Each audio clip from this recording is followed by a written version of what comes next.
Alright, welcome back to the PyanoH3ro development updates.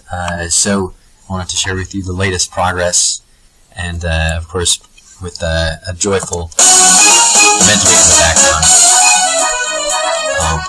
So this is a very random MIDI file that I found on the internet, just kind of showcasing how Pygame works with MIDI files.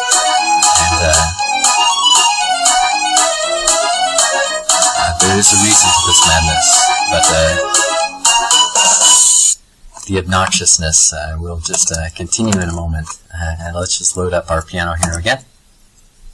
Oh, and we have a nice logo now, beautiful, courtesy of my excellent or crappy Photoshop skills. So yeah, nothing much has changed in the settings and whatnot. That's all as it has been. But in our play, if you can still read it in front of that background, we now can actually select pieces, and they'll actually start playing. So if I load up my C scale, this will actually be the C scale. And now I have piece settings that I can actually change the tempo in case I want to play it a little slower or try to play this slower.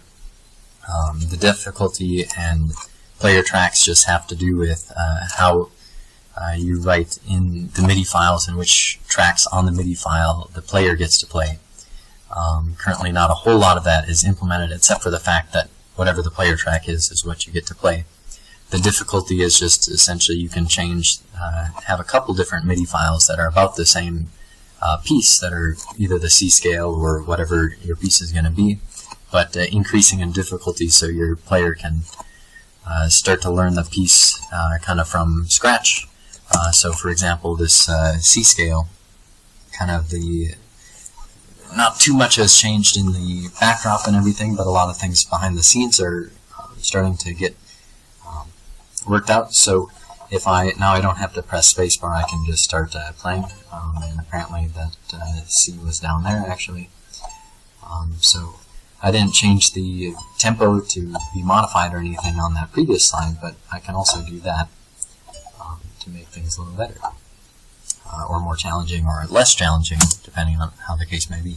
Spacebar pauses are resets to the beginning, so there'll be a mode where you just kind of play it in sandbox. You can just kind of work with the piece and try to learn it without having to worry about people yelling at you or being sad when you miss notes. Currently, that's exactly what's happening. I don't have to worry about disappointment in any characters. So actually, let me turn up the volume for you guys. Oh, okay, yeah, now we're full volume. So what you'll also notice is after you reset, you can, I think I need to try this again. Sometimes a certain driver that I use for the sound doesn't necessarily work the best. So you don't even hear a piano style thing.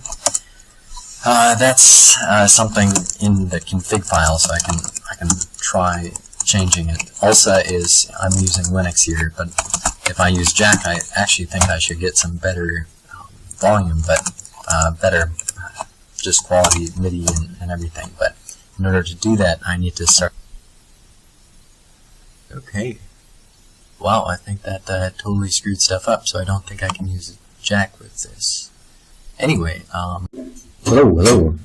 So sorry about that breakdown, and I apologize for the raccoons in the background. But of course they will continue to grab dinner and all that sorts of good stuff. So I just want to get back to what's going on here. In future versions I'll maybe be able to explain what's going on with Jack versus ALSA. But Jack, essentially, I believe I get better sound quality with this, but let's try going back to ALSA. There's just a few extra things that you have to do to set up with Jack currently. That's not a whole lot of stuff that I know about. I just kind of get by with as little knowledge as possible. And let's see if I can get some... oh yeah, I do actually have some sound. But it's a little quiet. Let's see if I can turn up the volume.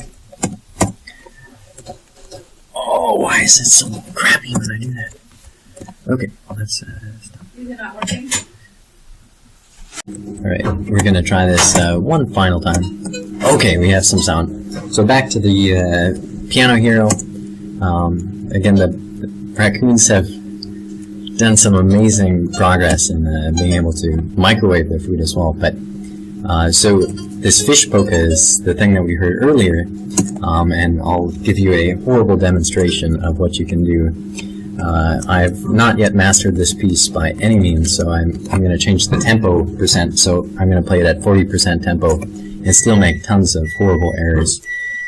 But just for future reference, to navigate these menus very quickly, you actually hold Shift while you press left or right, and then just left or right does it very slowly. And there's no way about it. This random MIDI file starts off at a difficulty of 5. That may change in the future, but for right now it's fairly difficult. And we actually have notes and everything. So left-right kind of moves back and forth on the keyboard. Again, that's just kind of useful. In the sandbox mode, you can also move forward in the piece and backwards. I'm going back right now. There's a few bugs that I'm not quite sure why. You can see the measures start disappearing after a certain point, but if I go back to the beginning and just start playing through them, they'll naturally appear. So one of the things I've also implemented, once you just start playing on your keyboard, then the notes will start coming. So here we go.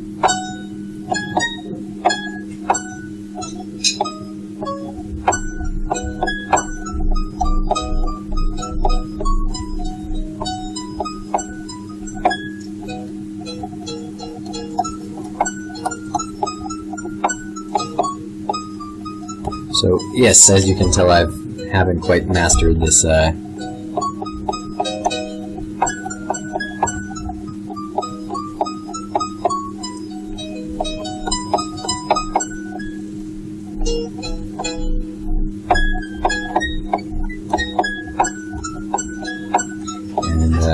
sure you guys have a lot better things to do than watch me fail to hit all of the notes.